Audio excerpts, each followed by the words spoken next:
जय जगन्नाथ सांगमाने मु मधुस्मिता आपण मानकु आम चैनल स्वादिष्ट ओडिशा को स्वागत जनाऊँगी।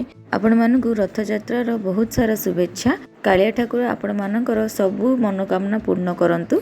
आज मु आपण मानक पई कालिया ठाकुर पाखरे लागुथुबा 3टा भोगर रेसिपी नेकी आसीची। सेटा हैला ठाकुरंकर अति प्रिय मिठा डाली, बेसर आउ मिठा अन्न। तो चलतु आरंभ करिबा।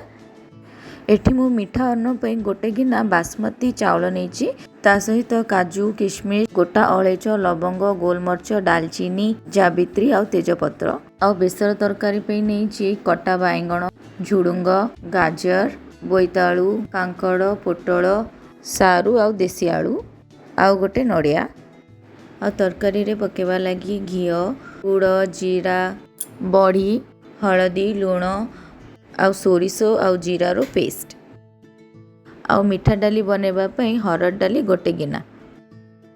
प्रथमे आमे मिठा डालीटा बनैदेबा। सेथिपई गोटे कुकर रे डालीटा को भलसे धोई पकईदेबा।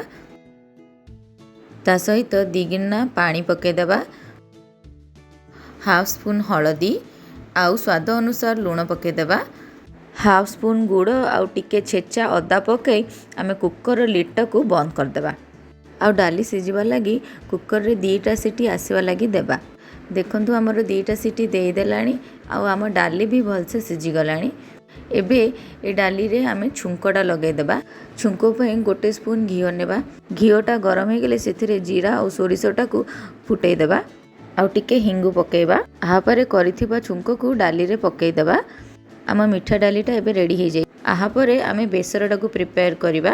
सेथिपई आमे आधा चमच घी नेबा आउ आमर बड़ीरा को सेथिरे टिके फ्राए करि नेबा। बड़ी को टिके ब्राउन हेबा पर्यंत फ्राए करिबा। देखंतु बड़ीर कलर आसी गलानी। एबे आमे ताको काढी नेबा। आहापरे सेम पैन रे 2 चमच घी नेबा। घीटा भलसे गरम हे गेला परे काटिथिबा जेतकी परिया अछि सब एथिरे पकै नेबा। आकु टिके भलसे गोळै नेबा। आहापरे आमे सेथिरे स्वाद अनुसार लुण आउ टिके हलदी ऐड करि देबा आउ ताकु भलसे गोळै 5 मिनिट पे ताकु कुक हेबा पई देबा। एबे परिया अडा को पानी छाड़ी लेनी। ए पॉइंट रे करिथिबा नोडिया को पकै देबा आउ ता सहित आधा चमच गुड़ को पकै भलसे गोळै नेबा।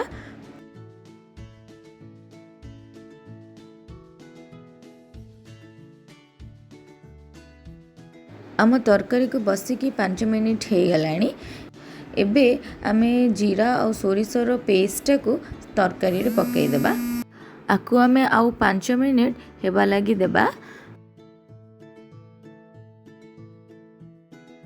एबे आम बेसरटा भलसे हो गलानी। एबे इथिरे आमे छुंकटा लगई देबा। छुंको पई आमे 2 चमच घी नेबा।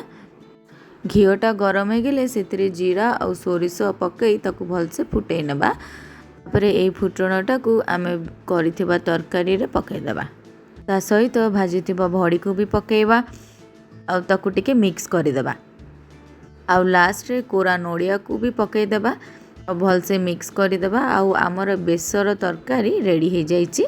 बे लास्ट रे आमे मिठा अन्नटा बनैबा। सेति पई गोटे कुकर रे गोटे चम्मच घी पकई देबा आउ ता सहित तेजपत्र आउ गोटा मसला आड़ा को पकई देबा। सेटा टिके फुटी आसला परे गोटे गिना चावल को भलसे धोई आमे पकई देबा। चावलटा को टिके भाजी हेबा पई देबा। चावलटा जेतले भाजी हे जिवो सेथिरे आमे 2 गिना पानी पकई देबा। ता सहित टिके हलदी आउ 3 स्पून गुड़ पकई देबा। ता सहित टिके लुण आउ फ्राए करिथिबा काजू आ किशमिश को पकईबा आउ कुकर लिडटा को बंद कर देबा आ गोटे सीटी आसबा पई वेट करबा। एबे हम सब जिंस रेडी हे जाईची। आमे गोटे कदली पत्र रे सबु को परसी नेबा। सेथिरे प्रथमे मिठा अन्न को परसी देबा। ता सहित मिठा डाली करिथिबा बेसर को भी परसीबा आउ हां ता सहित टिके लुण आउ लंका भी देबा। जेहेतु एटा कालिया ठाकुर को मनरे रखी करा होची ता सहित ठाकुरंकर अति प्रिय रसगुल्ला गोटे निश्चित देबे। मो थालीटा भलसे प्रिपेयर हो जाइए। आ एथिरो एते बढ़िया बास्ना आसुची जेमती लागुची मु एबे पुरी रे अछि। आपण माने भी एई रेसिपी ओडा को निज घरे ट्राए करंतु आ निज बंधु परिजन सहित खांतु। ଆଜି ପାଇଁ ରହୁଛି, ସମସ୍ତେ ଭଲ ରୁହନ୍ତୁ, ସ୍ୱସ୍ଥ ରୁହନ୍ତୁ। ଜୟ ଜଗନ୍ନାଥ। ଆଉ ହଁ, ମୋ ଚ୍ୟାନେଲକୁ ସବସ୍କ୍ରାଇବ୍ ବି କରିନିଅନ୍ତୁ।